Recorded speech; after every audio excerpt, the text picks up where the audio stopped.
Hello and welcome to this lecture, and in this lecture what we will do is that we will learn about the relative layout, which is a layout which is quite different from the linear layout studied in the previous lecture. So as the name signifies, a relative layout is a layout in which elements are placed relative to each other. Now in order to learn the linear layout, let's first clean up the code from the previous lecture. And also let's change the linear layout to a relative layout. And as you could see, now we have relative layout in place. So let's first go ahead and understand relative layout by just adding elements on the layout. So let's first add up a button over here, and let's say the layout width is wrap content and height is wrap content as well. And what you need to do now is that you need to, let's say, give it some text. So let's say this is going to be button 1. So as I mentioned, in a relative layout, the elements are placed relative to each other. So for example, when you want to add another button to this particular layout, you have to place it in a relative position to this particular previous button, or you have to basically place it in relation to the relative layout. So let's say you want to add up a button right to the bottom of this particular button. So let's go ahead and add a button. So we'll type button, the layout width is going to be wrap content, height is going to be wrap content, and let's say the name of this button is going to be let's say button 2. So we'll type in button 2. And now as you could notice that the two buttons are overlapped onto each other. Now what you want to do is that you want to place the second button right to the bottom of the first button. So in order to do that, you have to use a property which is called as the layout below property. So essentially what you need to do is that via XML code, you need to specify that you want to place the button 2 right below the button 1.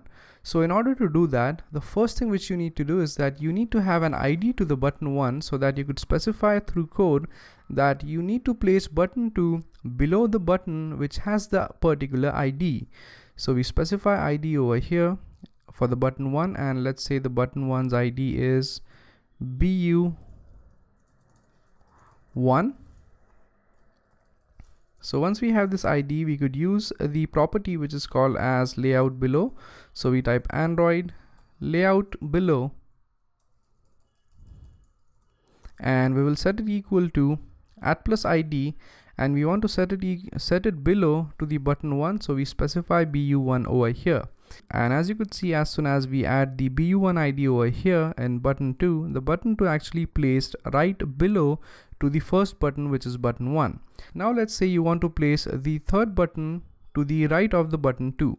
So in order to do that, you specify another button, which is, let's say, button 2. So we type in the button tag over here, set the width and height, set the text equals to, let's say, button 3. And what you need to do now is that you do need to assign an ID to button 2, because we want to place the button 3 relative to button 2. So we specify an ID for this, and let's say that is going to be BU2. And now to basically place button 3 to the right of the button 2, we type in Android layout to right of, and we want to place this to right of the button whose ID is BU2. So when you do that, it actually gets aligned to the right of the button 2. Now even though it's not exactly to the side of the button 2, but you could notice that it's actually to the right side of button 2. And if you have to bring it down over here, what you could do is that you could add another attribute by typing Android layout below, and you could type this equal to @+id BU1. So now the button 3 is actually to the right of button 2, and it's actually below button 1. So using these properties, which is the layout to right of, layout below, layout above, or to the layout to left of, you could basically go ahead and keep on adding elements to your layout and place it relative to each other. So this is how the relative layout works, and the main advantage of using relative layout is that dragging and dropping the elements on the layout becomes much more easier. So what you need to do is that you simply need to drag any element, and as you could see, as you keep on dragging these things, you could see the two arrows over here, which basically specifies that how a particular element is placed in relation to each other.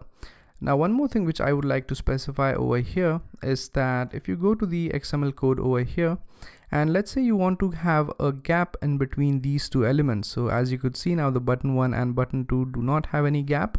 So let's say you want to fix that. So what you could do is that you could simply go ahead and use a property which is called as margin.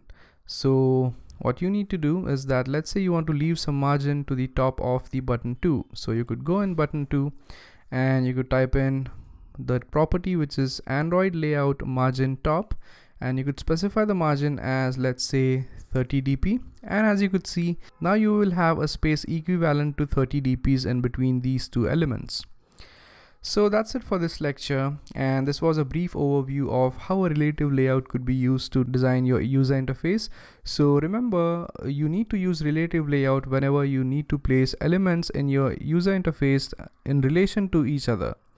So that's it for this lecture, and I hope you guys were able to understand how to design a relative layout. So thank you very much for watching, and I'll see you guys next time. Thank you.